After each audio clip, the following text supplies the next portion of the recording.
Hello friends, welcome back to our channel. നമ്മൾ ഇന്ന് കാണാൻ പോകുന്നത് കാതൽ 80 പൊതു ഉടമ എന്ന് പറയുന്ന തമിഴ് മൂവിയാണ്. ഈ ഒരു മൂവി തമിഴ്നാട്ടില് പല തിയേറ്ററുകളിലും പ്രദർശിപ്പിച്ചിരുന്നില്ല. അതിന്റെ കാരണം എന്താണെന്ന് നമുക്ക് മൂവി കണ്ടു തന്നെ അറിയാം. മൂവിയുടെ തുടക്കത്തിൽ തന്നെ കാണിക്കുന്നത് സംയുക്ത എന്ന് പറയുന്ന നമ്മുടെ നായിക ഒരു പിസ്സ ഹട്ടിലിരിക്കുന്നതാണ്. അവിടെ ഇരുന്നു കൊണ്ട് അവൾ തന്റെ അമ്മയെ പറ്റി ആലോചിക്കുന്നു. തലേ ദിവസം അവൾ അമ്മയുമായിട്ട് സംസാരിച്ചിരിക്കുകയായിരുന്നു. അവൾ കൺഫ്യൂഷനിലായിരിക്കുന്ന അവളോട് അമ്മ എന്ത് പറ്റിയെന്ന് ചോദിക്കുമ്പോൾ അവളാകട്ടെ അമ്മയോട് സംസാരിക്കണോ വേണ്ടോ എന്നൊക്കെയുള്ളൊരു ചിന്തയിലായിരുന്നു. എന്നിട്ട് അവസാനം രണ്ടും കൽപ്പിച്ച് അവൾ തുറന്നു പറയുന്നുണ്ട് താൻ ഒരാളെ സ്നേഹിക്കുന്നുണ്ടെന്ന്. അവളുടെ അമ്മ ദേഷ്യപ്പെടുമെന്നാണ് വിചാരിച്ചത്. എന്നാൽ അവളുടെ അമ്മ അവളോട് പറയുന്നുണ്ട് അതിനിപ്പോ എന്താണെന്ന്. ഈ ഒരു പ്രായത്തിലുണ്ടാകുന്നതാ പ്രണയമൊക്കെ. ആരാ എന്താണെന്നൊക്കെ ചോദിക്കുമ്പോൾ സംയുക്ത ഒന്നും തന്നെ പറയുന്നില്ല. അവളുടെ അമ്മ അവളെ സാം എന്നാണ് വിളിക്കുന്നത്. ലക്ഷ്മി എന്നാണ് അവളുടെ അമ്മയുടെ പേര്. ലക്ഷ്മി അവളോട് പറയുന്നുണ്ട് ഞാനും നിന്റെ അച്ഛനെ പ്രണയിച്ചു തന്നെയാണ് വിവാഹം കഴിച്ചത്. അതുകൊണ്ട് നിനക്കിതൊന്നും എന്നോട് തുറന്നു പറയുന്നതിൽ ഒരു വിഷമവും തോന്നേണ്ട കാര്യമില്ല. അവളുടെ അമ്മ ഇങ്ങനെയൊക്കെ പറഞ്ഞെങ്കിലും സാം ആകട്ടെ ആകെ സങ്കടത്തിൽ തന്നെയാണ് ഇപ്പോഴും. വീണ്ടും പിസ്സ ഷോപ്പിൽ കാണിക്കുന്നു. ആ പിസ്സ ഷോപ്പിന്റെ ഓണർ ആകട്ടെ സാമിന്റെ ഫ്രണ്ട് ആയിരുന്നു. രവീന്ദ്ര എന്നാണ് അവന്റെ പേര്. അമ്മയോട് കാര്യങ്ങൾ തുറന്നു പറഞ്ഞിട്ട് എന്തായെന്ന് അവൻ ചോദിക്കുന്നുണ്ട്.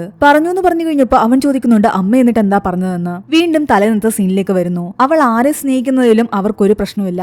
ആരാണെങ്കിലും തനിക്ക് ഓക്കെ ആണെന്നാണ് ലക്ഷ്മി പറഞ്ഞത്. എത്രയും പെട്ടെന്ന് എനിക്ക് അയാളെ കാണണം. അവന്റെ പേരെന്താണ്, അവൻ എന്താണ് ചെയ്യുന്നതൊക്കെ ചോദിക്കുന്നു. എന്നാൽ സാം ഒന്നും തന്നെ പറയുന്നില്ല. നമുക്ക് പുറത്തെവിടെയെങ്കിലും വെച്ച് കാണാമെന്ന് സാം പറയുമ്പോൾ ലക്ഷ്മി പറയുന്നുണ്ട് അതിന്റെ ആവശ്യമൊന്നുമില്ല. അടുത്ത വീക്കെൻഡിൽ തന്നെ അവനെ നീ വീട്ടിലേക്ക് ലഞ്ചിന് വേണ്ടി വിളിക്ക്. വീട്ടിൽ വെച്ച് തന്നെ മീറ്റ് ചെയ്താൽ മതി. അതുവരെ നീ അവന്റെ പേരും പറയണ്ട, അവൻ ആരാണെന്നും പറയണ്ട. എനിക്കൊരു സർപ്രൈസ് ആയിക്കോട്ടെ എന്ന്. എന്നാൽ അവൾ പിന്നെ സംസാരിക്കാൻ ശ്രമിക്കുമ്പോൾ അവര് പറയുന്നുണ്ട് നീ ഒട്ടും ടെൻഷൻ അടിക്കാതെ അവനെയും കൂട്ടിക്കൊണ്ടു വന്നാൽ മതി, കൂടുതലൊന്നും പറയണ്ടെന്ന്. ലക്ഷ്മി ആകട്ടെ ഒരു മോട്ടിവേഷണൽ സ്പീക്കറും യൂട്യൂബറും ഒക്കെ ആയിരുന്നു. ലക്ഷ്മിയുടെ വീട്ടിലൊരു ജോലിക്കാരിയുണ്ട്, മേരി എന്നാണ് അവരുടെ പേര്. ഈ മേരി ആകട്ടെ തന്റെ മകളുടെ ഹസ്ബൻഡിന്റെ കാര്യമായിട്ട് പോലീസ് സ്റ്റേഷനിലായിരുന്നു. അവരുടെ മകളുടെ ഹസ്ബൻഡ് ആകട്ടെ അവരുടെ മകളെയും കുട്ടിയും നിരന്തരം ഉപദ്രവിക്കും. ഒരു നിവൃത്തിയില്ലാതെ പോലീസ് സ്റ്റേഷനിൽ പോയി കംപ്ലൈന്റ് കൊടുത്തിട്ട് അവരിപ്പോൾ അവിടെ നിന്നും തിരിച്ചു വന്നുകൊണ്ടിരിക്കുകയാണ്. അത് കാരണമാണ് ലക്ഷ്മി വിളിച്ചിട്ട് മേരി ഫോൺ എടുക്കാതിരുന്നത്. അന്നത്തെ ദിവസമാണ് സാമിന്റെ ബോയ്ഫ്രണ്ടിന് അവർ ലഞ്ച് ഒരുക്കിയിരിക്കുന്നത്. അതുകൊണ്ട് മേരി വന്നിട്ട് വേണം കാര്യങ്ങളെല്ലാം തന്നെ സെറ്റാക്കാൻ. സാം അന്ന് രാവിലെ മുഴുവൻ ആകെ ടെൻഷനിലായിരുന്നു. അവളുടെ അമ്മ അവളോട് വന്ന് പറയുന്നുണ്ട് ഇന്നെങ്കിലും നീ ഒരു പെൺകുട്ടിയെ പോലെ അണിഞ്ഞൊരുങ്ങി നിൽക്കാൻ.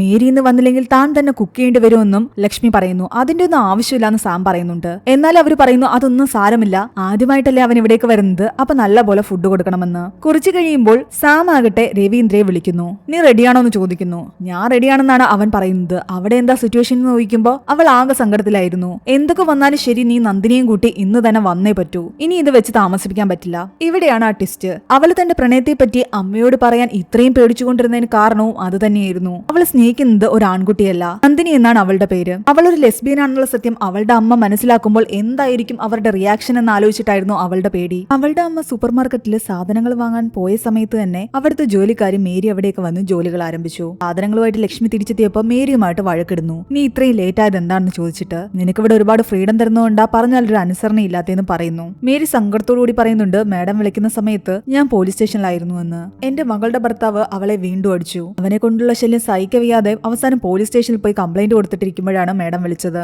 അത് കേട്ടപ്പോൾ ലക്ഷ്മിക്ക് സങ്കടം തോന്നി. അവരെ ഇത്രയും വഴക്ക് പറയണ്ടെന്നും തോന്നി. അന്ന് ഞാൻ എന്റെ മോളുടെ സമ്മതമൊന്നും നോക്കാതെ അവനെ കൊണ്ട് കെട്ടിച്ചതാ. നല്ല ജീവിതം കിട്ടുമെന്ന് കരുതി. പക്ഷെ അവസാനം ഇങ്ങനെയായി. ഇനി എന്തായാലും അവൻ എന്റെ മോളുടെ ജീവിതത്തിൽ വേണ്ട. അവളുടെ കൊച്ചിന്റെയും കാര്യം നോക്കാൻ തനിക്കറിയാമെന്നും മേരി പറയുന്നു. എന്നിട്ട് അവർ ബാക്കിയുള്ള ഒരുക്കങ്ങളിലേക്ക് കടക്കുന്നു. സാം ഓരോന്നാലോചിച്ച് റെഡിയായിക്കൊണ്ടേയിരിക്കുകയാണ്. ആനി ലക്ഷ്മിയോട് ചോദിക്കുന്നുണ്ട് ആ പയ്യനെ കുറിച്ച് എന്തെങ്കിലും ഒന്ന് അവളോട് ചോദിക്കേണ്ടതായിരുന്നു. ഇനി എന്തെങ്കിലും കാരണവശാൽ ആ പയ്യൻ ഇവിടെ വന്നു കഴിയുമ്പോൾ അവനെ നിങ്ങൾക്ക് ഇഷ്ടപ്പെട്ടില്ലെങ്കിൽ എന്തോ ചെയ്യുമെന്ന്. അതൊക്കെ ഇഷ്ടപ്പെടുമെന്നാണ് ലക്ഷ്മി പറയുന്നത്. എന്നാലും എന്തെങ്കിലും കാരണവശാൽ ഇഷ്ടപ്പെട്ടില്ലെങ്കിൽ എന്താകുമെന്ന് ചോദിക്കുമ്പോൾ ലക്ഷ്മി ആകെ ടെൻഷനിലായി. അവർ ഓടിച്ചെന്ന് സാമിനോട് ചോദിക്കുന്നുണ്ട് നിന്റെ ആ ഫ്രണ്ട് DJ മഹേഷ് ഒന്നും അല്ലല്ലോ നിന്റെ ആ ബോയ് ഫ്രണ്ട് എന്ന്. സാം പറയുന്നുണ്ട് അതൊന്നും അല്ലാന്ന്. റെഡിയാകട്ടെ എന്ന് പറഞ്ഞിട്ട് അവള് ഡോർ അടിച്ചു. അതിനുശേഷം ലക്ഷ്മി തന്റെ ഹസ്ബൻഡിനെ വിളിക്കുന്നു. ഇവർ തമ്മിൽ ഡിവോഴ്സ് ആയിട്ടുണ്ടായിരുന്നു. അയാൾ മറ്റൊരു സ്ത്രീയെ വിവാഹം കഴിക്കുകയും ചെയ്തു. എന്നാലും മകളുടെ ഈ ഒരു കാര്യം പറയാൻ വേണ്ടിയിട്ട് ലക്ഷ്മി അയാളെ വിളിക്കുന്നു. അയാളുടെ പേര് ദേവരാജ് എന്നാണ്. എന്നാൽ നേരത്തെ തന്നെ കാര്യങ്ങൾ അറിയാമായിരുന്നിട്ടും ഈ അവസാന നിമിഷം അയാളെ വിളിച്ച് പറഞ്ഞതുകൊണ്ട് അയാൾക്ക് അവിടേക്ക് വരാൻ ഒട്ടും താല്പര്യമുണ്ടായിരുന്നില്ല. അതുകൊണ്ട് ഞാൻ തിരക്കാണെന്നും ഇപ്പൊ വരാൻ പറ്റില്ല എന്നുമാണ് അയാൾ പറയുന്നത്.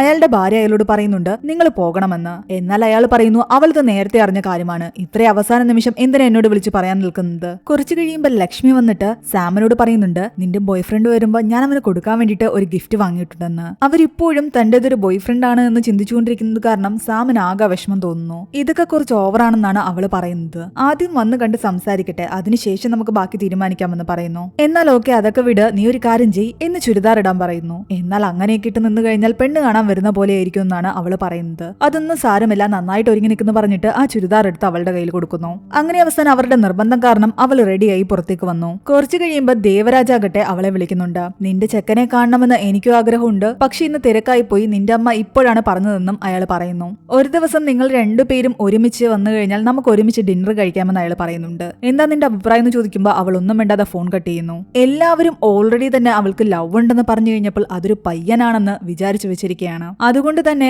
അവര് കാണുമ്പോൾ എന്തായിരിക്കും റിയാക്ട് ചെയ്യാൻ പോകുന്നതെന്ന് ആലോചിച്ച് അവർ ടെൻഷനിലാകാൻ തുടങ്ങി. കുറച്ചു കഴിയുമ്പോൾ പുറത്താരോ കോളിംഗ് ബെൽ അടിക്കുന്ന കാണിക്കുന്നു. അത് രവീന്ദ്രയും സാം സ്നേഹിക്കുന്ന നന്ദിനി എന്ന് പറയുന്ന പെൺകുട്ടിയുമായിരുന്നു. രവീന്ദ്രയെ കണ്ടതും ലക്ഷ്മിയും മേരിയും വിചാരിക്കുന്നുണ്ട് അവനാണ് സാമിന്റെ ബോയ് ഫ്രണ്ട് എന്ന്. എന്നാൽ നന്ദിനി വന്ന് സാമിന്റെ അടുത്തിരുന്നതും ലക്ഷ്മി പറയുന്നുണ്ട് മോൾ അവിടെ നിന്ന് മാറിയിരിക്കെ ഇവർ ഒരുമിച്ചിരിക്കട്ടെ എന്ന്. അതെല്ലാം നന്ദിനിയുടെ സാമിന്റെ ഉള്ളില് വല്ലാതെ വേദന ഉണ്ടാക്കാൻ തുടങ്ങി. സാം നന്ദിനിയോട് കണ്ണു കാണിക്കുന്നുണ്ട്, നീ റിലാക്സ് ആയിട്ടിരിക്കെ, പതിയെ കാര്യങ്ങൾ സംസാരിക്കാമെന്ന്. നന്ദിനിക്കും സാമിനും ഒരു സപ്പോർട്ടിന് വേണ്ടിയിട്ടാണ് രവീന്ദ്ര അവിടേക്ക് വന്നത്. എന്നാൽ ലക്ഷ്മി ആകട്ടെ രവീന്ദ്രയോട് സംസാരിച്ചുകൊണ്ടിരിക്കുകയാണ്. സാമിന്റെ ബോയ് ഫ്രണ്ട് അവനാണെന്ന് കരുതിയിട്ട് അവൻ എന്ത് ചെയ്യുകയാണെന്നും അവന്റെ ഫാമിലി എവിടെയാണെന്നും അവന്റെ ഹോബീസിനെ പറ്റി ഒക്കെ തന്നെ ചോദിച്ചുകൊണ്ടിരിക്കുന്നു. നന്ദിനി വന്നപ്പോഴാകട്ടെ ഒരു റോസാപ്പൂവിന്റെ ബൊക്കെ കൂടി കൊണ്ടുവന്നിട്ടുണ്ടായിരുന്നു. അവളത് ലക്ഷ്മിയുടെ കൈ കൊടുക്കുകയും ചെയ്തു. നന്ദിനിയോട് അവരധികം ഒന്നും തന്നെ സംസാരിക്കുന്നില്ല.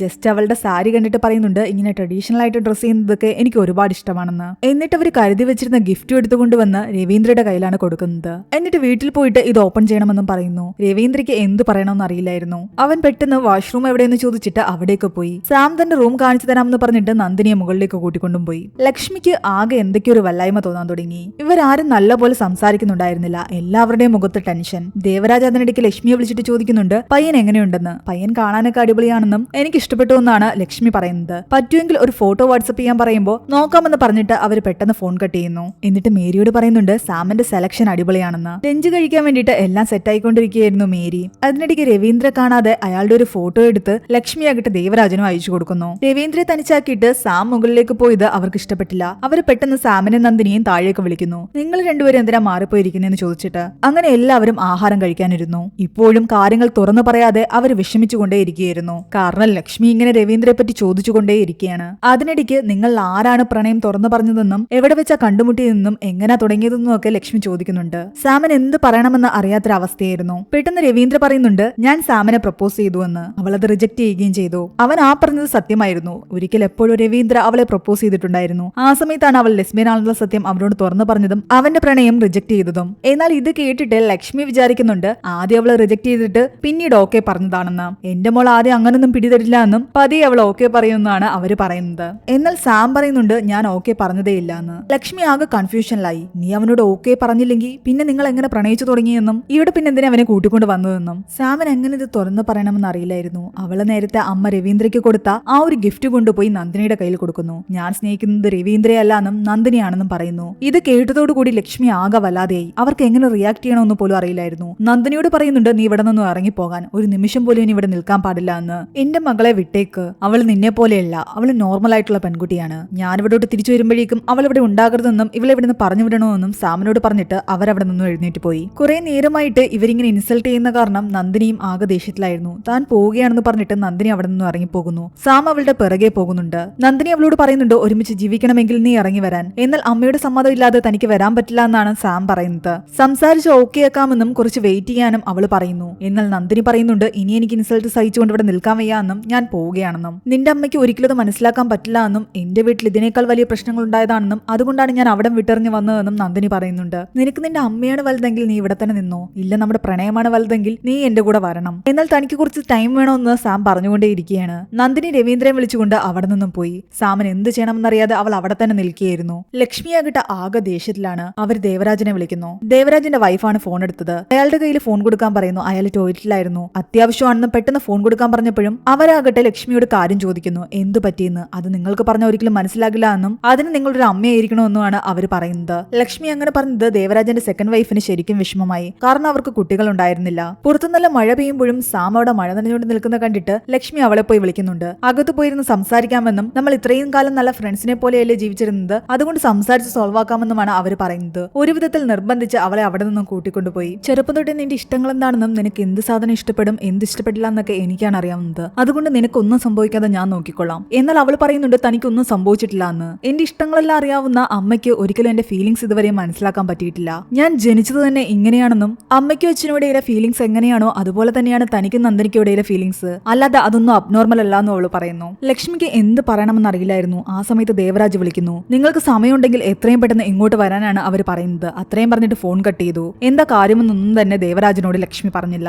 നന്ദിനി കൊണ്ടുവന്ന ആ പൂക്കളെല്ലാം തന്നെ എടുത്ത് ലക്ഷ്മി വേസ്റ്റ് ബിന്നിൽ ഇട്ടിട്ടുണ്ടായിരുന്നു. മേരി അവര് കാണാതെ അതെല്ലാം എടുത്തുകൊണ്ടുവന്ന് സാമിന്റെ കയ്യിൽ കൊടുക്കുന്നു. സാമിന്റെ വീട്ടിൽ നിന്നും തിരിച്ചുപോയ നന്ദിനിയാകട്ടെ കുറച്ചുനേരം ആലോചിച്ചിട്ട് വീണ്ടും അവിടെ നിന്ന് തിരിച്ച് സാമിന്റെ വീട്ടിലേക്ക് തന്നെ വരികയാണ്. ആ സമയത്ത് സാം ആകട്ടെ നന്ദിനിയെ കണ്ട കാര്യങ്ങളെല്ലാം തന്നെ ആലോചിക്കുന്നു. ഒരു ദിവസം വണ്ടിക്ക് വേണ്ടി വെയിറ്റ് ചെയ്ത് സാം റോഡിൽ നിൽക്കുകയായിരുന്നു. ആ സമയത്ത് തന്റെ ജോലി കഴിഞ്ഞിട്ട് തിരിച്ചു പോകുന്ന നന്ദിനി അവള് കാണാനിടയായി. കാറിന്റെ ഫ്രണ്ട് സീറ്റിൽ ഇരുന്നു കൊണ്ട് തല പുറത്തേക്കിട്ട് അവൾ ആ കാറ്റിനെ ആസ്വദിക്കുകയായിരുന്നു. കണ്ട മാത്രയിൽ തന്നെ സാമിന് അവളെ ഇഷ്ടപ്പെട്ടു. സാം ഒറ്റയ്ക്ക് നിൽക്കുന്നത് കണ്ടിട്ട് നന്ദിനിയാകട്ടെ അവൾക്കൊരു ലിഫ്റ്റും കൊടുക്കുന്നുണ്ട്. അവളെ പോലെ തന്നെ തലപ്പുറത്തേക്കിട്ട് അവളും ആ കാറ്റിനെ ആസ്വദിക്കുകയായിരുന്നു. നന്ദിനിയുടെ വീടെത്തിയപ്പോ അവൾ അവിടെ ഇറങ്ങി. അവളുടെ വീട് മനസ്സിലാക്കി വെച്ച സാം ആകട്ടെ പിറ്റേന്ന് റെഡിയായിട്ട് അവളുടെ വീടിന്റെ അടുത്തേക്ക് പോകുന്നു. നന്ദിനി പുറത്തേക്ക് ഇറങ്ങിയപ്പോൾ തന്റെ സ്കൂട്ടിയുമായിട്ട് അവളുടെ അടുത്തേക്ക് ചെല്ലുകയും തലേന്നത്തെ ലിഫ്റ്റിന് നന്ദി പറയുകയും ഇപ്പോൾ ഞാൻ നിങ്ങൾക്ക് ലിഫ്റ്റ് തരാമെന്ന് പറയുകയും ചെയ്യുന്നുണ്ട്. അങ്ങനെ രണ്ടുപേരും ഒരുമിച്ച് പോകുന്നതിനിടയ്ക്കെല്ലാം തന്നെ അവർക്കുള്ളിലെ ഫീലിംഗ്സ് പരസ്പരം അറിയാൻ തുടങ്ങി. പതിയെ പതിയെ നമ്പേഴ്സ് കൈമാറി അവർ മെസ്സേജ് അയക്കാൻ തുടങ്ങി. അതിനുശേഷം ഇടയ്ക്കിടയ്ക്ക് കാണാനും പുറത്തേക്ക് പോകാനും തുടങ്ങി. ഒരു ദിവസം സാം നന്ദിനിയുടെ കയ്യിൽ ഉമ്മ വയ്ക്കുന്നു. എന്നാൽ ദേഷ്യപ്പെട്ട നന്ദിനിയാകട്ടെ ഒരിടത്ത് മാറി നിൽക്കുകയാണ്. എന്തുപറ്റി ഇഷ്ടപ്പെട്ടില്ലെന്ന് സാം ചോദിക്കുമ്പോൾ തന്റെ ലിപ്പിൽ കിസ് ചെയ്യാനാണ് അവൾ ആവശ്യപ്പെടുന്നത്. അങ്ങനെ അവർ പരസ്പരം കിസ് ചെയ്യുകയും ഒന്നായി തീരുകയും ചെയ്യുന്നു. ഇതെല്ലാം ആലോചിച്ചുകൊണ്ട് അങ്ങനെ കട്ടിൽ കിടക്കുകയായിരുന്നു സാം. അതേസമയം ലക്ഷ്മിയാകട്ടെ ഹോമോസെക്ഷുവാലിറ്റിയെ പറ്റിയിട്ട് ഇന്റർനെറ്റിൽ സെർച്ച് ചെയ്യുന്നു. അപ്പോഴേക്കും നന്ദിനി താഴേക്ക് വരികയും അത് കണ്ടിട്ട് സാം വന്ന് ഓടി അവളെ കെട്ടിപ്പിടിക്കുകയും ചെയ്യുന്നുണ്ട്. അവരെ രണ്ടുപേരെയും പരസ്പരം പിടിച്ചു മാറ്റാൻ ലക്ഷ്മി ശ്രമിക്കുന്നുണ്ട്. നന്ദിനിക്ക് തിരിച്ചു പോകാനും പറ്റില്ലായിരുന്നു. സാമൻ അവളെ വിടാനും മനസ്സിലായിരുന്നു. അങ്ങനെ അങ്ങോട്ടും ഇങ്ങോട്ടും വഴക്കാകുന്ന കണ്ടിട്ട് ആൾക്കാർ കൂടാൻ തുടങ്ങി. അവസാനം രവീന്ദ്ര പറയുന്നുണ്ട് ഉള്ളിലേക്ക് പോകാൻ. ആൾക്കാർ ശ്രദ്ധിക്കുന്നെന്ന് മനസ്സിലായതോടുകൂടി എല്ലാവരും അകത്തേക്ക് പോയി. നന്ദിനി സാമിനെയും കൂട്ടി മുകളിലേക്ക് പോയി. രവീന്ദ്രയാകട്ടെ ലക്ഷ്മിയോട് പറയുന്നുണ്ട് എനിക്ക് ആന്റിയോട് കുറച്ച് സംസാരിക്കാനുണ്ടെന്ന്. നിങ്ങൾ നന്ദിനി ഇവിടെ നിന്ന് ഇറക്കി വിട്ടു കഴിഞ്ഞാൽ സാമു അവളുടെ കൂടെ പോകും. അവളെ ഒരിക്കലും പിന്നീട് കാണാൻ പറ്റില്ല. നന്ദിനിയെ നിങ്ങൾ എത്രത്തോളം വെറുക്കുന്നോ അത്രത്തോളം സാം നിങ്ങളെ വെറുക്കാൻ ആരംഭിക്കും. അതുകൊണ്ട് അവർക്ക് പറയാനുള്ളത് എന്താണെന്നൊന്ന് കേൾക്കാനെങ്കിലും ശ്രമിക്കാൻ പറയുന്നു. തനിക്ക് കുറച്ച് സമയം വേണമെന്നും നീ ഇപ്പോൾ അവരുടെ അടുത്തേക്ക് പോകാനുമാണ് ലക്ഷ്മി പറയുന്നത്. മേരി ഈ കാര്യങ്ങളെല്ലാം തന്നെ ശ്രദ്ധിക്കുന്നുണ്ടായിരുന്നു. കുറച്ചു കഴിയുമ്പോൾ ലക്ഷ്മി വന്ന് അവരുടെ അടുത്തിരുന്ന് സംസാരിക്കുന്നു. നന്ദിനി അവരോട് പറയുന്നുണ്ട് ഞാൻ സാമിനെ ഒരുപാട് സ്നേഹിക്കുന്നുണ്ടെന്ന്. നിങ്ങൾ ഇത്രയും ഷോക്കായിട്ടുള്ളൊരു കാര്യം പറഞ്ഞപ്പോൾ എന്നെ കൊണ്ട് താങ്ങാൻ പറ്റുന്നില്ല എന്നാണ് ലക്ഷ്മി പറയുന്നത്. ഇവർ ഈ പ്രണയത്തിന്റെ കാര്യം പറയുമ്പോഴെല്ലാം തന്നെ ലക്ഷ്മി ചിരിച്ചുകൊണ്ട് പറയുന്നുണ്ട് സാമിന് സ്കൂളിൽ ഒരുപാട് ബോയ് ഫ്രണ്ട്സ് ഉണ്ടായിരുന്നു. കോളേജിൽ ഒരുപാട് ബോയ് ഫ്രണ്ട്സ് ഉണ്ടായിരുന്നു. അവരെ കുറിച്ചെല്ലാം എന്നോട് വന്ന് പറയാറുണ്ട്. ഫൈനൽ ഇയറിൽ അവൾക്കൊരു ക്രഷ് ഉണ്ടായിരുന്നു. അവന്റെ പേരെന്തായിരുന്നു എന്ന് അവർ ആലോചിക്കുമ്പോൾ നന്ദിനി പറയുന്നുണ്ട് റോബർട്ട് എന്നാണെന്ന്. സാമിന്റെ ആ ഒരു ബോയ് ഫ്രണ്ടിനെ പറ്റി അപ്പോൾ നന്ദിനിക്കും അറിയാം. എന്നാൽ നന്ദിനി അവരോട് പറയുന്നുണ്ട് സാം നിങ്ങളോട് കള്ളം പറഞ്ഞതാണെന്ന്. സാം അത് തന്നെ പറയുന്നു ഞാൻ അമ്മയോട് കള്ളം പറഞ്ഞതാണ്. അവൻ എന്റെ ബോയ് ഫ്രണ്ട് ഒന്നും അല്ല. സ്കൂൾ മുതലേ എനിക്ക് പെൺകുട്ടികളുടെ കൂടെ സഹകരിക്കാൻ വളരെയധികം നാണമായിരുന്നു. ബോയ്സിന്റെ കൂടെ ഞാൻ വളരെയധികം കംഫർട്ടബിൾ ആയിട്ടാണ് ഇടപഴകിക്കൊണ്ടിരുന്നത്. അതുകൊണ്ട് തന്നെ എന്റെ ഫ്രണ്ട്സ് എല്ലാം തന്നെ ബോയ്സ് ആയിരുന്നു. പിന്നെ ആ റോബോട്ടിനോട് ക്രഷ് ഉണ്ടെന്നൊക്കെ ഞാൻ അമ്മയോട് കള്ളം പറഞ്ഞതാണ്. അമ്മയുടെ സത്യാവസ്ഥ അപ്പോൾ മനസ്സിലാക്കുമോ എന്ന് പേടിച്ചിട്ട്. അങ്ങനെ അവൾ കരഞ്ഞുകൊണ്ട് സംസാരിച്ചുകൊണ്ടിരിക്കുമ്പോൾ അവിടേക്ക് ദേവരാജ് വരുന്നു. ഇവരുടെ ഈ ഒരു സിറ്റുവേഷനെല്ലാം കണ്ടിട്ട് അവിടെ എന്തോ വലുതായിട്ട് നടക്കുകയാണെന്ന് ദേവരാജിന് മനസ്സിലായി. എന്താ കാര്യമെന്ന് ചോദിച്ചപ്പോഴേക്കും നന്ദിനിയും കൂട്ടിക്കൊണ്ട് സാം ആകട്ടെ മുകളിലേക്ക് കയറിപ്പോയി. അവസാനം രവീന്ദ്ര ദേവരാജിനെ വിളിച്ചിട്ട് പറയുന്നുണ്ട് സാറിനോട് കുറച്ച് സംസാരിക്കാനുണ്ടെന്ന്. ഈ കാര്യങ്ങളെല്ലാം അയാളോട് പറഞ്ഞു കഴിഞ്ഞപ്പോൾ അയാൾ പറയുന്നുണ്ട് ഈ ഒരു സ്റ്റേജിലൂടെ മിക്കവരും കടന്നു പോകുന്നതാണ്. അതിൽ നിന്നും അവരെ നമ്മൾ തിരുത്തിക്കൊണ്ട് വരികയാണ് ചെയ്യേണ്ടത്. സാം അങ്ങനത്തെ ഒരു കുട്ടിയല്ല. അവൾ ആ ഒരു വലയിൽ വീണു പോയതാണ്. എന്നാൽ രവീന്ദ്ര പറയുന്നുണ്ട് അങ്ങനെയല്ല എന്ന്. നമുക്ക് ഓപ്പോസിറ്റ് സെക്സിനോട് തോന്നുന്ന ഫീലിംഗ്സ് തന്നെയാണ് അവർക്ക് പരസ്പരം സെയിം സെക്സിനോട് തോന്നുന്നത്. അയാൾക്ക് അതൊന്നും കേട്ടിട്ട് ദഹിക്കുന്നുണ്ടായിരുന്നില്ല. അയാൾ അവനോട് ചോദിക്കുന്നുണ്ട് നീ ഗേ ആണോ എന്ന്. ചേച്ചി ഞാൻ ഗേ ഒന്നും അല്ല എന്ന് അവൻ പറയുന്നു. പിന്നെന്തിനാ നീ അവരെ സപ്പോർട്ട് ചെയ്യുന്നെന്ന് ചോദിച്ചപ്പോൾ അവൻ പറയുന്നുണ്ട് ഞാൻ സാമിനെ ഒരിക്കൽ പ്രപ്പോസ് ചെയ്തിരുന്നു. അവൾ അത് റിജക്ട് ചെയ്യുകയും ചെയ്തു. ആ സമയത്താണ് നന്ദിനി അവളും തമ്മിലുള്ള റിലേഷൻഷിപ്പ് ഞാൻ അറിയുന്നത്. ആദ്യം നിങ്ങളെ പോലെ തന്നെയാണ് ഞാൻ റിയാക്ട് ചെയ്തത്. പക്ഷെ അവരുടെ ആ ഒരു സ്നേഹത്തിൽ സത്യം ഉണ്ടായിരുന്നു. അത് മനസ്സിലാക്കിയപ്പോൾ ഞാനും അവരെ അക്സെപ്റ്റ് ചെയ്തു. പിന്നെ സാമിന്റെ ബെസ്റ്റ് ഫ്രണ്ട് ആയി മാറി. എന്നാൽ അയാൾ പറയുന്നുണ്ട് നിനക്കൊരിക്കലും അവളെ സ്നേഹിച്ചിട്ട് ബെസ്റ്റ് ഫ്രണ്ട് ആയിട്ട് ഇരിക്കാൻ പറ്റില്ല എന്ന്. നോർമൽ കേസിൽ പറ്റില്ലായിരിക്കാം. പക്ഷെ സാമിന്റെ കേസിൽ എനിക്ക് ക്ലിയർ ആയിട്ട് അവളുടെ ബെസ്റ്റ് ഫ്രണ്ട് ആയിട്ട് ഇരിക്കാൻ പറ്റും. കാരണം അവൾക്ക് നന്ദിനിയാണ് ഇഷ്ടമെന്ന് എനിക്ക് വളരെ വ്യക്തമായിട്ട് അറിയാം. അതിനിടയ്ക്ക് ഈ രണ്ട് പെൺകുട്ടികൾ റൂമിലേക്ക് പോയത് കാരണം ലക്ഷ്മിയാകട്ടെ മേരിയോട് പറയുന്നുണ്ട് റൂം ക്ലോസ് ചെയ്യാൻ അവരെ സമ്മതിക്കരുതെന്നും അവിടെ പോയി തറ തുടയ്ക്കാനും.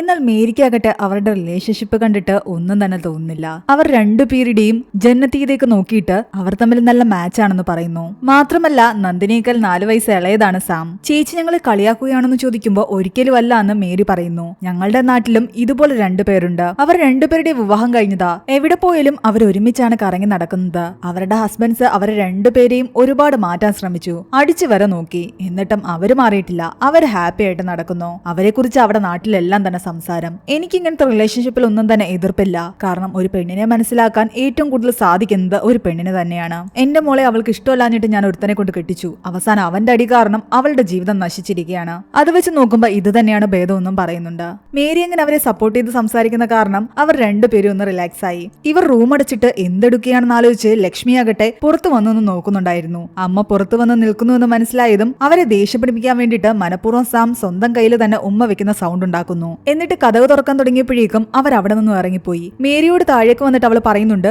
2 കോഫി ടെറസിലേക്ക് കൊണ്ടുവരാൻ. എന്നിട്ട് അവർ രണ്ടുപേരും ടെറസിലേക്ക് പോയി. അതേസമയം ഇവിടെ ദേവരാജാകട്ടെ രവീന്ദ്രയോട് സംസാരിച്ചുകൊണ്ടിരിക്കുകയാണ്. തന്റെ മകൾ നാളെ ഒരു മൃഗത്തിനെയാണ് ഇഷ്ടമെന്ന് പറഞ്ഞു കഴിഞ്ഞാൽ തനിക്കത് അക്സെപ്റ്റ് ചെയ്യാൻ പറ്റുമോ എന്ന് ചോദിക്കുന്നു. എന്നാൽ രവീന്ദ്ര പറയുന്നുണ്ട് നമ്മളിവിടെ മനുഷ്യനും തമ്മിലുള്ള പ്രണയത്തെ പറ്റിയാണ് സംസാരിക്കുന്നതെന്ന്. എന്നാൽ ഇത് കേട്ട് ദേവരാജ് വീണ്ടും ചോദിക്കുന്നുണ്ട് നേരത്തെ ഞാൻ നിന്നോട് ഗേ ആണെന്ന് ചോദിച്ചപ്പോൾ നീ ചേച്ചിയല്ല എന്നാണ് പറഞ്ഞത്. നീ ചേന്ന് പറഞ്ഞതിൽ തന്നെ അതിലൊരു മോശം കാര്യമായിട്ടാണ് നിനക്ക് തോന്നിയത്. നീ പുറമെ ഇങ്ങനെയൊക്കെ സംസാരിക്കുന്നെങ്കിലും നിന്റെ ഉള്ളിൽ തന്നെ അറിയാം അതൊന്നും ശരിയല്ലാന്നും അത് മോശമാണെന്നും. പുറമേ നിന്ന് ആർക്കും അങ്ങനെ എന്തും പറയാം. പക്ഷെ ഉള്ളിലേക്ക് വരികയും ഒരു അച്ഛനായിട്ട് നിന്ന് ചിന്തിക്കുകയും ചെയ്യുമ്പോൾ അതൊന്നും അക്സെപ്റ്റ് ചെയ്യാൻ പറ്റില്ല. അതുകൊണ്ടാണ് നിനക്ക് ഞാൻ പറയുന്നതൊന്നും മനസ്സിലാകാത്തതെന്നും ദേവരാജ് പറയുന്നു. അയാളുടെ മനസ്സ് മാറ്റാൻ രവീന്ദ്ര തന്നെ കൊണ്ടാവുന്ന വിധമെല്ലാം പറഞ്ഞു നോക്കിയിട്ടും അയാൾ അതിന് തയ്യാറാകുന്നുണ്ടായിരുന്നില്ല. ഇവിടെ മേരി ആകട്ടെ സാമനോടും നന്ദിനിയോടും ചോദിക്കുന്നുണ്ട് ഞാൻ ചോദിക്കുന്നതുകൊണ്ട് നിങ്ങൾക്കൊന്നും തോന്നരുത്. നിങ്ങൾ കല്യാണം കഴിച്ചു കഴിഞ്ഞാൽ ആരാരെ താലി കിട്ടും? നിങ്ങളിൽ ആരാണ് ഹസ്ബൻഡ് ആരാണ് വൈഫ്? എന്നാൽ ചിരിച്ചുകൊണ്ട് അവർ പറയുന്നുണ്ട് ഇവിടെ ഹസ്ബൻഡ് വൈഫ് എന്നൊന്നില്ല.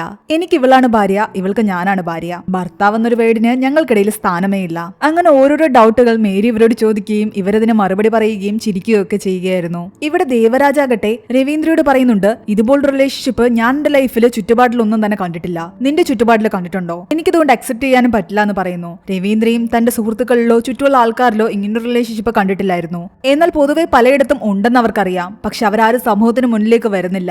ദേവരാജ് പറയുന്നുണ്ട് എനിക്ക് എന്റെ മകളുടെ മനസ്സ് മാറ്റാൻ പറ്റുമെന്ന്. അങ്ങനെ മാറ്റിക്കഴിഞ്ഞ് അവളൊരു വിവാഹമൊക്കെ കഴിച്ചു കഴിയുമ്പോൾ ശരിയാവും. അങ്ങനെ മാറ്റി കഴിഞ്ഞു കഴിഞ്ഞാൽ നിനക്ക് അവളെ വിവാഹം കഴിക്കാൻ പറ്റുമോ എന്ന് ചോദിക്കുന്നു. ഒരിക്കലും അങ്ങനെ മാറില്ല എന്നാണ് രവീന്ദ്ര പറയുന്നത്. എനിക്കതൊന്നും കേൾക്കണ്ട, മാറിക്കഴിഞ്ഞു കഴിഞ്ഞാൽ അവളെ നീ വിവാഹം കഴിക്കുമോ ഇല്ലയോ എന്ന് മാത്രം അറിഞ്ഞാൽ മതി. രവീന്ദ്ര ഒന്നും പറയുന്നുണ്ടായിരുന്നില്ല. അയാൾ അകത്തേക്ക് കയറിപ്പോയി. ലക്ഷ്മിയുടെ അടുത്തേക്ക് ചെന്നിട്ട് അവിടെ ഇരുന്നൊരു കുപ്പിയിൽ നിന്നും അയാൾ മദ്യം കുടിച്ചുകൊണ്ടിരിക്കുകയാണ്. നീ മകളെ ഒറ്റയ്ക്ക് വളർത്തി വഷളാക്കി വെച്ചിരിക്കുകയാണെന്നും പറയുന്നു. എന്നാൽ അവര് തിരിച്ചു പറയുന്നുണ്ട് കൂടെ നിൽക്കേണ്ട സമയത്ത് നിങ്ങൾ അവളെ ഇട്ടിട്ട് പോയത് കൊണ്ടാണ് ഇങ്ങനെയൊക്കെ ആയതെന്ന്. പരസ്പരം അങ്ങോട്ടും ഇങ്ങോട്ടും കുറ്റപ്പെടുത്താൻ തുടങ്ങി. നിങ്ങൾ ആ ടീച്ചറുടെ പുറകെ പോയത് കാരണമാണ് അവൾക്ക് വേണ്ടുന്ന സമയത്തൊന്നും നിങ്ങൾ ഇവിടെ ഉണ്ടാകാതിരുന്നത്. ഇനി കുറ്റപ്പെടുത്തിയിട്ട് കാര്യമില്ലെന്ന് നമുക്ക് അവളെ പറഞ്ഞ് മനസ്സിലാക്കാമെന്ന് പറഞ്ഞിട്ട് രവീന്ദ്രയെ വിളിച്ചുകൊണ്ട് അവർ ടെറസിലേക്ക് പോകുന്നു. ടെറസിന്റെ വാതിൽ തുറക്കുന്നതിന് മുമ്പ് അങ്ങോട്ട് വന്നോട്ടെ എന്ന് ചോദിച്ചിട്ടാണ് ലക്ഷ്മി ഉള്ളിലേക്ക് കയറി ചെല്ലുന്നത്. ലക്ഷ്മി നന്ദിനിയോട് ചോദിക്കുന്നുണ്ട് സാം നിന്നെ പോലെയാണെന്ന് നിനക്ക് എങ്ങനെയാ മനസ്സിലായതെന്ന്. എന്നാൽ ഇത് കേട്ട് സാം പറയുന്നുണ്ട് നന്ദിനിയല്ല മനസ്സിലാക്കിയത്, ഞാനാണ് മനസ്സിലാക്കിയത് നന്ദിനി എന്നെ പോലെയാണെന്ന്. അതെങ്ങനെ നിനക്ക് മനസ്സിലായി എന്ന് ദേവരാജ് ചോദിക്കുമ്പോൾ അവള് പറയുന്നുണ്ട് അതെന്റെ ഉള്ളിൽ നിന്ന് തോന്നിയതാണെന്ന്. അങ്ങനെ തോന്നണമെങ്കിൽ ഓപ്പോസിറ്റ് സെക്സിലല്ലേ തോന്നൂ, നിങ്ങൾക്ക് എങ്ങനെ തോന്നിയെന്ന് ചോദിക്കുന്നു. നിങ്ങളെ പോലെ തന്നെയാണ് ഞങ്ങളെന്നും അവള് പറയുന്നുണ്ട്. അതുപോലെ തന്നെയാണ് ഞങ്ങൾക്കും ഫീലിംഗ്സ് തോന്നുന്നത്. എത്രയൊക്കെ ആലോചിച്ചിട്ടും ഇവരുടെ റിലേഷൻഷിപ്പ് അക്സെപ്റ്റ് ചെയ്യാൻ അവർക്ക് പറ്റുന്നുണ്ടായിരുന്നില്ല. നന്ദിനി ദേവരാജനോട് കുറച്ചു നേരം സംസാരിച്ചോട്ടെ എന്ന് ചോദിക്കുന്നു. എന്നിട്ട് അവള് പറയുന്നുണ്ട് വീട്ടിൽ എന്റെ വിവാഹം ഉറപ്പിച്ചു. ആ സമയത്ത് ഞാൻ എന്റെ അമ്മയോട് കാര്യങ്ങൾ പറഞ്ഞാണ്. അപ്പൊ എന്നെ ഒരുപാട് തല്ലി. അച്ഛനും ബന്ധുക്കാരും എല്ലാം തന്നെ എന്നെ കുറിച്ച് മോശമായിട്ട് സംസാരിക്കാൻ ആരംഭിച്ചു. വിവാഹം കഴിഞ്ഞാൽ എല്ലാം ശരിയാവുമെന്നാണ് അവരെല്ലാം തന്നെ പറഞ്ഞത്. അവസാനം എനിക്ക് തന്നെ തോന്നാൻ തുടങ്ങി എനിക്കെന്തോ പ്രശ്നമുണ്ടെന്ന്. വിവാഹശേഷം ശരിയാവുമായിരിക്കുമെന്ന്. എന്നെ വിവാഹം കഴിഞ്ഞു. എന്നാൽ ആദ്യ രാത്രിയിൽ അയാളിനെ തൊട്ടപ്പോൾ എനിക്ക് മനസ്സിലായി അത് എത്രത്തോളം മോശമാണെന്ന്. അയാളിന്റെ ശരീരത്തിൽ തൊടുന്നത് പോലും എനിക്ക് ഇഷ്ടമല്ലായിരുന്നു. അത്രത്തോളം വെറുപ്പാണ് എനിക്ക് തോന്നിയത്. ഞാൻ പലതവണ വേണ്ടെന്ന് പറഞ്ഞിട്ടും അയാൾ എന്നെ ക്രൂരമായി റേപ്പ് ചെയ്തു. അച്ഛനെ അമ്മയും വിളിച്ച് ഞാൻ ഒരുപാട് കരഞ്ഞിരുന്നു. വാതിൽ തുറക്കാൻ പറഞ്ഞിട്ട് ആരും തുറന്നില്ല. പുറത്തു നിന്ന് താഴ്ത്തു പൂട്ടിയിരിക്കുകയായിരുന്നു. അന്ന് രാത്രി അയാൾ എന്നെ എത്ര തവണ റേപ്പ് ചെയ്തു എന്ന് എനിക്ക് പോലും ഓർമ്മയില്ല. ഇന്ന് രാവിലെ നോക്കി ഞാൻ കാണുന്നത് അയാളിന്റെ അച്ഛനോടും അമ്മയോടും സംസാരിക്കുന്നതാണ്. പതിയെ പതിയെ എല്ലാം ശരിയാവുമെന്നും ഞാൻ മാറ്റിയെടുക്കുമെന്നാണ് അയാൾ എന്റെ അച്ഛനോടും അമ്മയോടും പറഞ്ഞത്. അവരും കൂടെ ചേർന്നിട്ടായിരുന്നു അന്ന് രാത്രി ആ റൂം പൂട്ടിയിട്ട ശേഷം എന്നോട് അയാൾ ഈ ക്രൂരതയെല്ലാം തന്നെ കാണിച്ചത്. അതവൾക്ക് സഹിക്കാൻ പറ്റിയില്ല. അത് കാരണം പിറ്റേന്ന് രാവിലെ തന്നെ അയാൾ കുളിക്കാൻ കയറിയ സമയത്ത് അയാളുടെ ഇന്നറില് അവള് ചൊറിയുന്നൊരു ചെടി കൊണ്ടുപോയി ഒരുക്കുകയും അവിടെ നിന്ന് തന്റെ സാധനങ്ങളും എടുത്ത് രക്ഷപ്പെടുകയുമായിരുന്നു. തന്റെ അച്ഛനും അമ്മയും തന്നെ ഒരിക്കലും അംഗീകരിക്കുന്നില്ല എന്ന് മനസ്സിലായതോടുകൂടി അവൾ അവിടെ നിന്ന് നാടുവിട്ടതാണ്. ഇതെല്ലാം കേട്ട് അവരെല്ലാം ഷോക്കായിരിക്കുന്നു.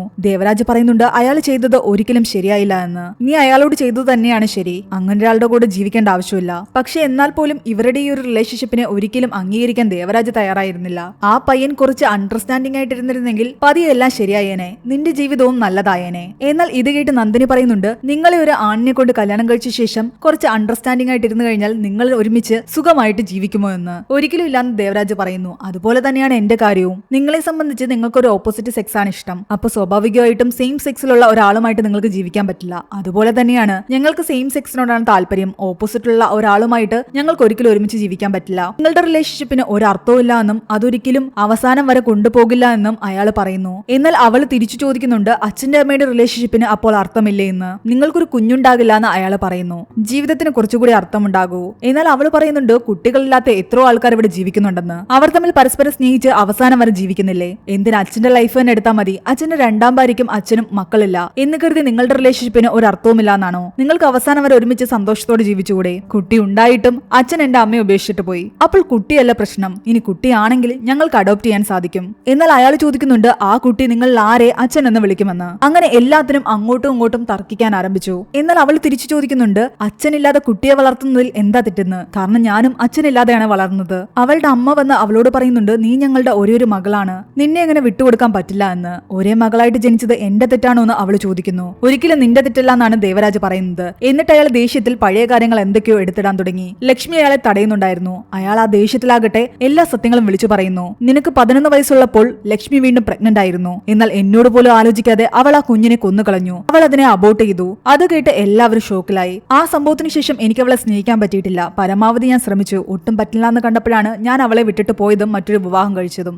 അല്ലെങ്കിൽ ഞാൻ നിങ്ങളുടെ കൂടെ ഇവിടെ ഈ വീട്ടിലുണ്ടായിരുന്നേനെ. എന്നാൽ ഇതെല്ലാം കേട്ട് കരഞ്ഞുകൊണ്ട് ലക്ഷ്മി പറയുന്നുണ്ട് എനിക്ക് ആഗ്രഹം ഉണ്ടായിട്ടല്ല, പക്ഷെ നിന്നെ പ്രഗ്നന്റ് ആയിരിക്കുന്ന സമയത്ത് ആ പ്രസവ വേദന ഞാൻ സഹിച്ചതാണ്. അതുപോലൊരു വേദന വീണ്ടും എനിക്ക് സഹിക്കാനുള്ള മനസ്സുണ്ടായിരുന്നില്ല. അത് ആലോചിച്ചുകൊണ്ടാണ് ഞാൻ അബോർഷൻ ചെയ്തത്. ഞാൻ ചെയ്തത് തെറ്റാണെന്നറിയാം, പക്ഷെ ആ വേദന എന്താണെന്ന് ദേവരാജിന് പറഞ്ഞാൽ മനസ്സിലാകില്ല. അത് സഹിക്കേണ്ടത് ഞാനായിരുന്നു. ആ പെയിനെ കുറിച്ച് ആലോചിച്ചിട്ടാണ് ഞാൻ ആ കുട്ടിയെ വേണ്ടാന്ന് വെച്ചത്. അന്ന് ഞാൻ ചെയ്ത തെറ്റിന്റെ ബലമായിട്ട് ദൈവം എന്നെ ശിക്ഷിക്കുന്നതായിരിക്കാം ഇപ്പൊ നീ ഈ പറഞ്ഞ കാര്യങ്ങൾ വെച്ചിട്ട്. ദേവരാജും അത് തന്നെയായിരുന്നു പറയുന്നത്. അതിന് പകരമായിട്ട് ദൈവം തരുന്ന ശിക്ഷയായിരിക്കാം നീ ലെസ്ബിയൻ ആകാനുള്ള കാരണമെന്ന്. എന്നാൽ അവള് പറയുന്നുണ്ട് ഇതൊന്നും ശിക്ഷയോ ശാപോ ഒന്നും തന്നെ അല്ലാന്ന്. അതിനിടയ്ക്ക് മേരി വന്ന് അവള് വീട്ടിലേക്ക് പോവുകയാണെന്ന് പറയുന്നു. കുഞ്ഞിനെ ഹോസ്പിറ്റലിൽ കൊണ്ടുപോകാൻ 500 രൂപ കടവും ചോദിക്കുന്നുണ്ട്. സാലറിയിൽ നിന്നും കട്ട് ചെയ്താൽ മതിയെന്ന് അവർ പറയുന്നു. അതെടുത്തു കൊടുക്കാൻ താഴേക്ക് ചെല്ലുന്നുണ്ട് ലക്ഷ്മി. 500 പകരം 1000 അവരുടെ കയ്യിൽ കൊടുക്കുന്നു. നിന്റെ സാലറിയിൽ നിന്നൊന്നും തന്നെ കട്ട് ചെയ്യുന്നില്ല, ഇതല്ലാതെ തന്നതാണെന്നും പറയുന്നു. മാത്രമല്ല ഇവിടെ നടന്ന കാര്യങ്ങളൊന്നും തന്നെ പുറത്തു പോയി പറയാനും പാടില്ല. എന്നാൽ അവര് പറയുന്നുണ്ട് സാം എനിക്കും മകളെ പോലെയാണെന്ന്. ഞാൻ കോഫി കൊടുക്കാൻ മുകളിലേക്ക് പോയപ്പോ അവർ രണ്ടുപേരും ഒരുമിച്ച് സന്തോഷത്തോട് സംസാരിച്ചുകൊണ്ടിരിക്കുകയായിരുന്നു.